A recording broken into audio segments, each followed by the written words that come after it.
conversation between a psychiatrist in the medical centre of the college and a new student. First, you have some time to look at questions 1 to 4.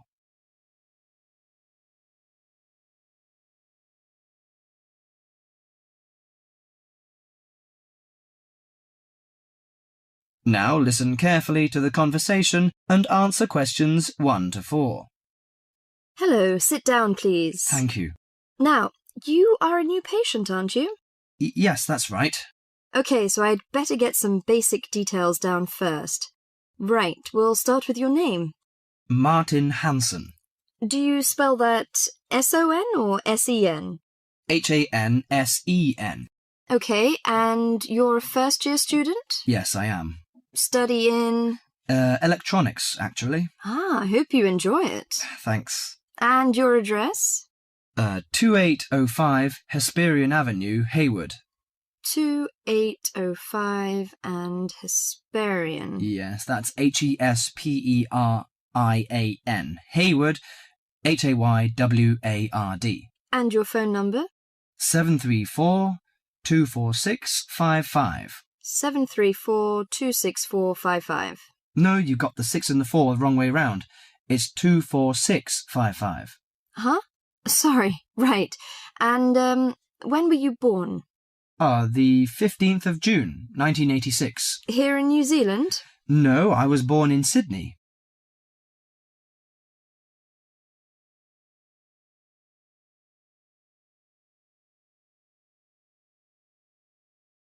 Before you hear the rest of the conversation, you have some time to look at questions 5 to 10.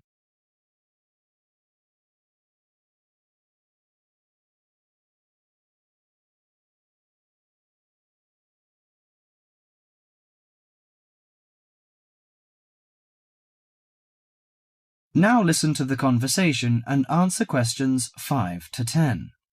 Good. So, what's your problem? Well, frankly, I wonder whether it is a problem. I get the blues, and it lasts for quite a while. I don't know how to... Yes, we all feel sad or get the blues now and again. Generally, our sadness lessens in time, and with the support of friends. However, if the depression leads to difficulty in thinking and greatly disrupts your daily routine, it can be evidence of a psychiatric problem. What do you feel exactly? I always feel sad and worthless. I find it hard to fall asleep and wake up early in the morning. How long has it lasted? Nearly half a month. Do you feel fatigue or loss of energy? Or you may have lost interest or pleasure in usual activities? Yes, sometimes. At first I thought I could overcome it by myself, but I failed, and I'm so glad that you came here. It seems that you are suffering mild depression from your symptoms. Depression? Yes, I feel depressed sometimes.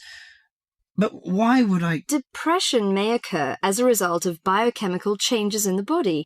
Alcohol, amphetamines, cocaine, and LSD can bring on depression. Those who have a family history of depression usually have a greater risk of depression. Sometimes the worrying changes in life can lead to depression. I see. I had a really bad breakup of a love relationship. It makes me feel hopeless. Do you think I need some treatment? Yes. Antidepressant medications are often used to treat depression, if it is serious. But I don't suggest them at first because of the side effects. I suggest psychotherapy, which can give you support and help you regain control. So do I need to come here every day? No, I will arrange counselling sessions for you, which will last 12 to 20 weeks. You come here once or twice each week. The psychotherapy is directed at helping you gain insight and understanding about events in your life, which may have contributed to your depression. With growing insight, you can often learn more effective ways of coping with your feelings and changing your behaviour. What can I do to take care of myself? Well, at first you should do some physical exercises on a regular basis, at least 3 times a week. How is your food? Do you eat well? Yes, I think so. I eat at my homestay family. Good.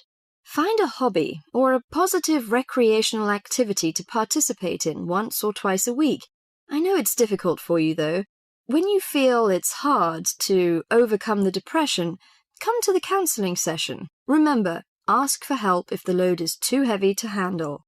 Yes, I'll try. So, when will my counselling session begin? I'm going to arrange that for you. That is the end of part 1. You now have half a minute to check your answers.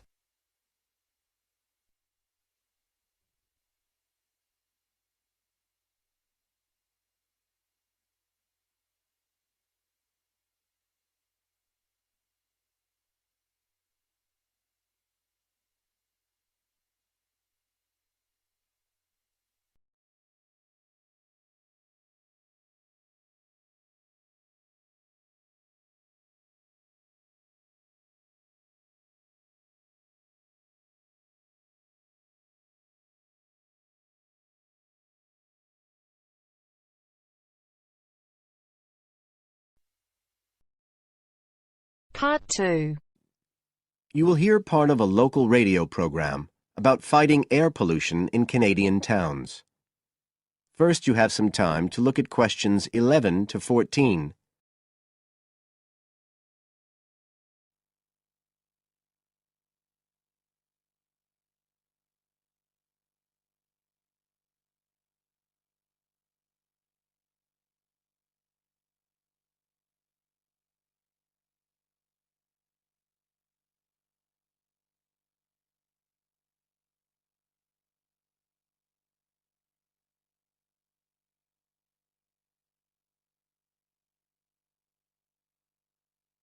Now listen carefully and answer questions 11 to 14. Good morning, folks, and welcome to the information roundup on your own local radio station. This is Larry Knowles talking to you this morning on Tuesday, the 25th of May. And the first item coming up is a reminder to you all out there about Canadian Clean Air Day, which is on June 6th. In case you weren't around for the last one, this is a chance for Canadians everywhere to focus on the problems of air pollution and to actually try to do something to help reduce the problem. How many Canadians do you think die annually because of air pollution? 2,000? 3,000? Well, the rate is a staggering 5,000, and it's likely to grow unless we do something. And it's this concern with your health that's the driving force behind the government campaign that is sponsoring Clean Air Day. So what causes air pollution in the first place? Well, the transportation sector accounts for 27% of all greenhouse gases produced in Canada. It's also the biggest source of that thick, polluted air from traffic fumes that we call smog. And it's the tiny particles and ground-level ozone in smog that are the main causes of health problems and even deaths across the country. Of course, it's worse in the big cities, but researchers have only recently realized that all you need are low levels of air pollution to seriously damage your health, so we're all at risk.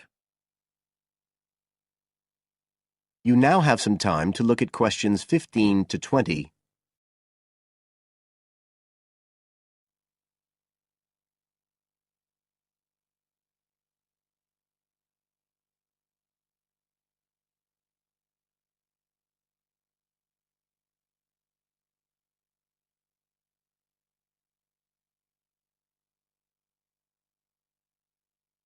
Now listen and answer questions 15 to 20. So, what can we do to fight air pollution? Well, it should be pretty obvious by now that the way we get to and from work every day can have a big impact on the air we breathe. So the easiest action you can take on Clean Air Day is to accept what we call the commuter challenge and get to work on foot or by cycling for a change. If you have to use your car, try carpooling and share the drive, or better still, use public transit.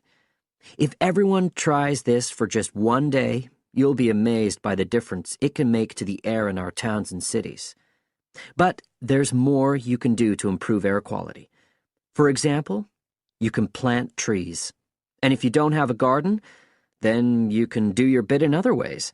For instance, Did you know that modern, improved wood stoves can reduce wood smoke by as much as 80 to 90%? So you can make a big difference if you upgrade the appliances you use in your home. The government is also working hard on your behalf to clean up our air. Its priority is to reduce the emissions that cause smog, and they have clear plans to get there. Last year, Canada and the United States agreed to reduce emissions on both sides of the border between the two countries, and they plan to reach their targets in the next few years. The government's also taking action to get cleaner fuels. It's already reduced the sulfur contained in gasoline, and it hopes to reach the reduction target for sulfur in diesel by next year. But the measures don't just focus on the motorist. The federal government's also working to reduce emissions from power plants and factories right across the provinces. You can find out all about government action and all the plans for Clean Air Day events. That is the end of part 2. You now have half a minute to check your answers.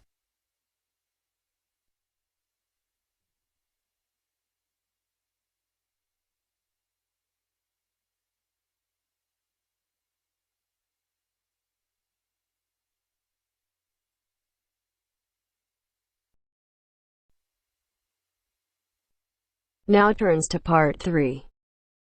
Part 3. You will hear 2 engineering students, a woman in her 6th year called Linda and a man in his 5th year called Matthew, discussing the benefits of student work placements. Before you listen, you have some time to look at questions 21 to 26.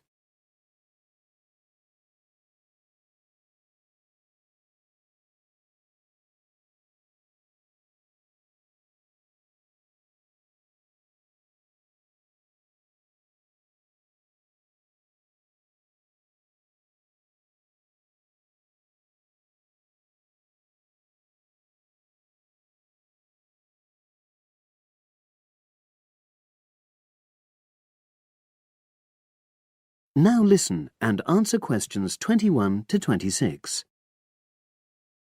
Hi, Linda. Can you spare a few minutes?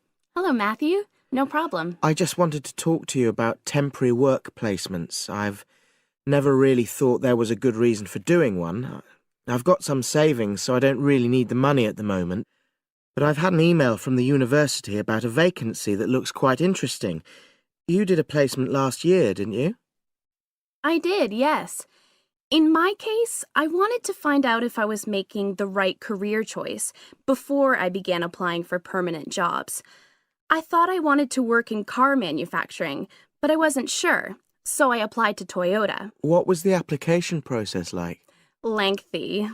There were a lot of different parts to it. The dullest one was a psychometric test. You know, when you have to answer loads of questions about yourself. And you're trying to guess what's the best thing to say. Yes. Then there was an activity that we did in groups, which I found really fascinating. Engineers are renowned for being a bit unsociable, but I thought we made a great team. And we had an individual task too. We had to sort through various business documents and prioritize them. It was just like what you have to do as a student, really, just with different content.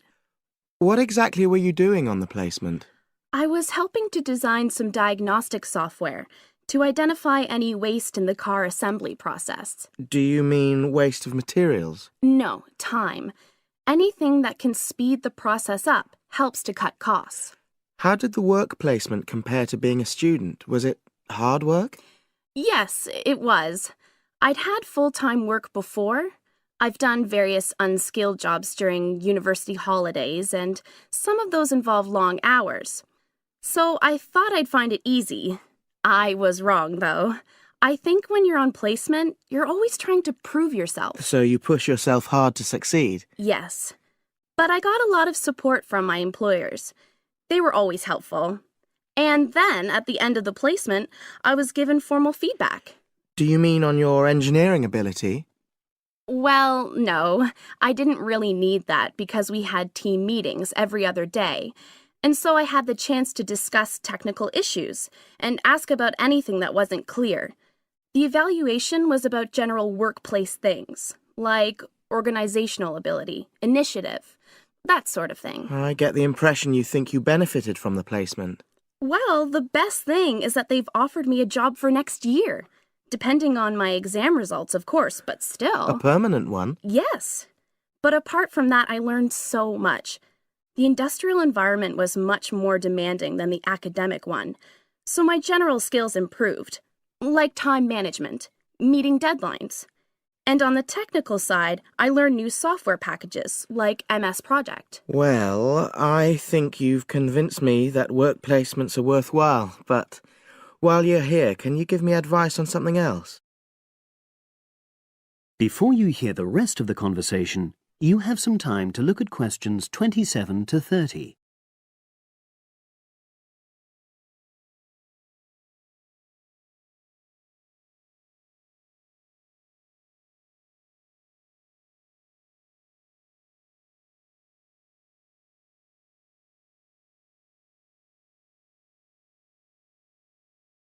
Now listen and answer questions 27 to 30. I'm about to make a start on the engineering materials module, and I've got a book list here. Can you have a quick look and tell me what you would recommend? That's if you can remember. Let's see. I do remember some of them. Yes, this one, The Science of Materials. I found the subject quite hard generally, but this book is very accessible, so it suited me. It doesn't cover everything, though. What about this one then, Materials Engineering? Oh, yes. I do remember that. But it's a bit out of date now, isn't it? Unless it's a new edition. I don't think so. But what I liked about it were the pictures. They really helped to understand the descriptions. It's useful just from that point of view. Let's see, what else? Oh, yes, that one there, Engineering Basics. I think out of all these, that's got the widest coverage. But I've looked at the contents page and it hardly mentions nanotechnology. Yes, you're right. The evolution of materials does, though. It's a recent publication, so it covers all the latest developments.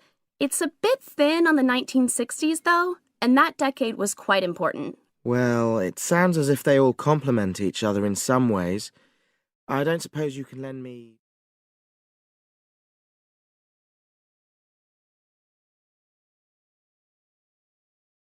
That is the end of part 3. You now have half a minute to check your answers.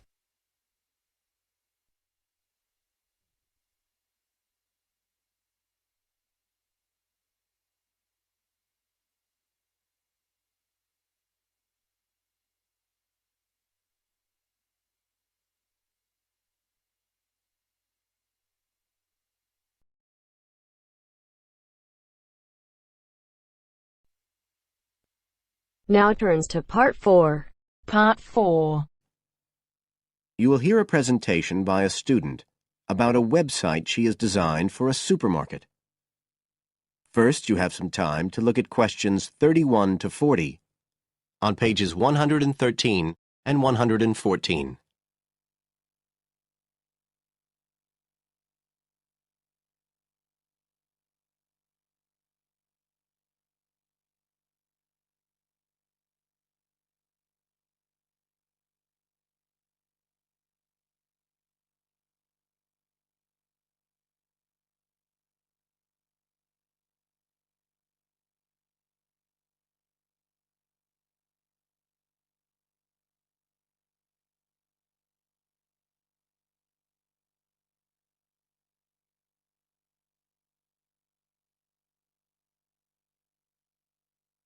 Now listen carefully and answer questions 31 to 40.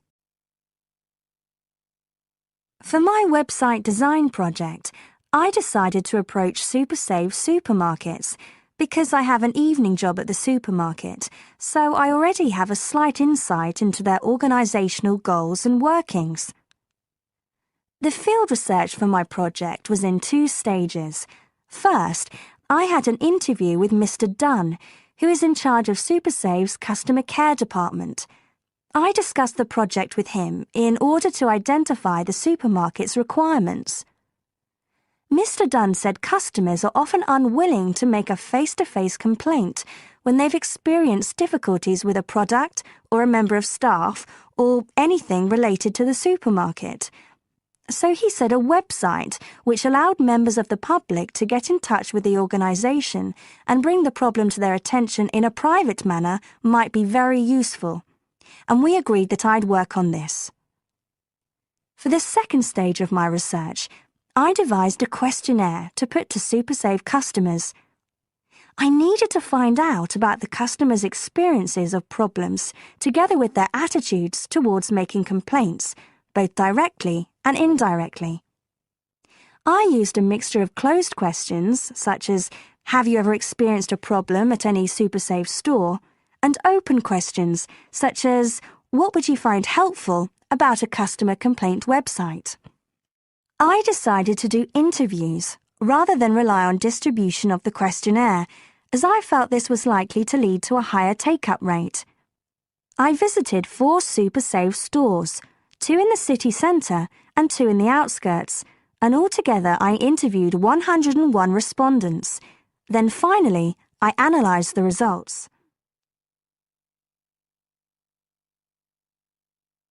I found the results of the questionnaires to be very informative. I found that out of the total number of customers investigated, 64% had at some stage encountered a problem in a SuperSave store.